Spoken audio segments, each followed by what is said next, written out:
Suspense that will clutch you like quicksand. Johnny, what the hell's going on in South Africa?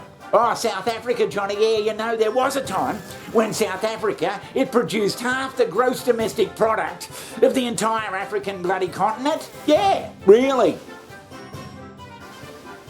I don't reckon they'd be doing that now. But Johnny, the tragedy about South Africa is that, oh Jesus, if you could get, mate, a couple of decades ago, it was a bloody shining light. Well, what the hell did happen to it? Yeah, there was optimism everywhere with Nelson getting out of jail and becoming the president. Oh, Jesus.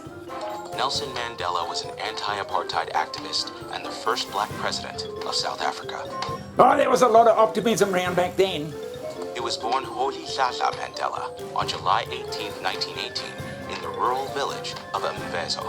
Incarcerated at Robben Island, Mandela remained a symbol of black South African resistance. During his years behind bars, he continued his fight on a smaller scale, organizing against the prison's inhumane conditions through demonstrations and teach-ins. Oh, Nelson, by Jesus, he was inspirational. Calls for Mandela's freedom gradually built up global support, and South Africa's government buckled under growing pressure. Finally, in 1990, after 27 years, Mandela was released from prison. South Africa held its first open elections in 1994. Everyone was chasing after him for a photo and a bloody, and a chat. How are you? I'd like to do that. Yes, lovely. Yes. That's about it was now or later. Well, I mean, now that... Look at the Queen here, she's so natural.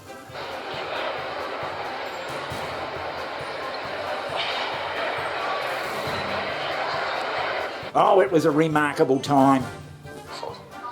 Was to be, as myself and Edge, with the great man on Robben Island.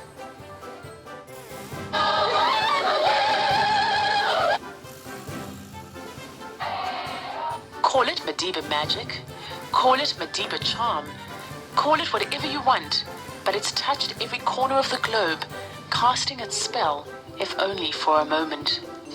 It is a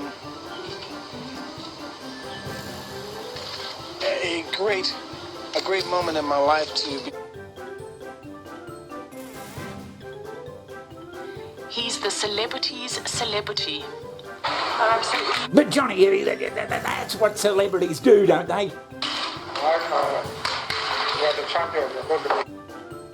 So with all that optimism, Johnny, it seems South Africa was destined for greatness, to become a bloody, a shining light in the African continent.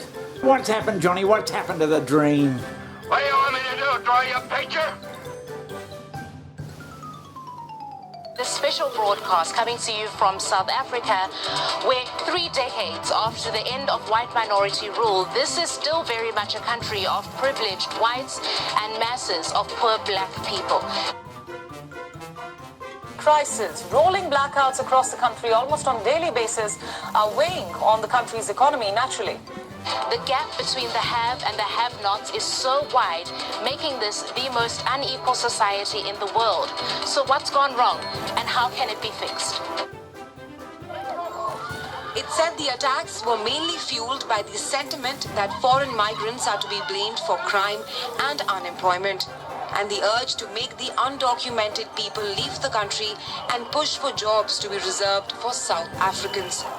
It seems since the departure of Nelson, God bless him, that South Africa has just been left to its own devices. Are you saying that once Nelson went to bloody heaven that no one's given a stuff about South Africa? Is that what you're saying? Just leave a country and you just leave them hanging? Yeah, they'll be right. It's a shame we've lost Nelson, but South Africa, they'll be fine. I don't think it works that way. Nelson Mandela was inaugurated as the first black president after the country's first democratic election in 1994. In the speech he gave on that day, Nelson Mandela talked about a country where every citizen would live a dignified life. The social welfare system is one illustration of that. 20 years ago, 1 in 10 South Africans were on welfare. Today, a third of the population, that's about 19 million people, depend on the state to survive. Figures suggest as much as half of South Africa's population lives in abject poverty. That is, people lacking basic services like sanitation, water, healthcare, and housing. Now, that is poverty. It seems to have slipped back to what Trump would have called back in the day. What he would have called a shitbox country. Don't, Johnny, that sounds like racist bullshit. A shitbox country. I mean, do you ever hear of anyone over here, Johnny, saying, I'm going to go and live in South Africa or I'm going to start afresh? Now, I'm not blaming the African regime, so to speak, but there seems to be... Are you saying that there seems to be another country that's approaching failed state status? Yes, failed state status. Well, yeah, it's not really racist, it's just saying what's bloody going on. South Africa has seen some of its worst violence since the apartheid era. Then you must know that they will shoot with us. Fueled by inequality, the pandemic, and the arrest of a former president. Right, yeah, but what can you do? What can countries do, Johnny?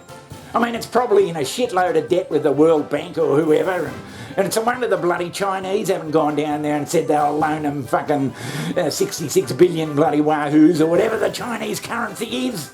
Of living remain a major concern. Some experts are already also warning that South Africa is at risk of becoming a failed state.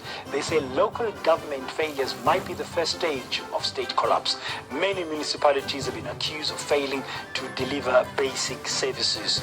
Well, and the Americans will say, Jesus, we can't let the Chinese go down there and help South Africa out. We're going to go down there and help them out ourselves. But they didn't do any... But the US didn't do anything for the last 30 years, did it, Johnny?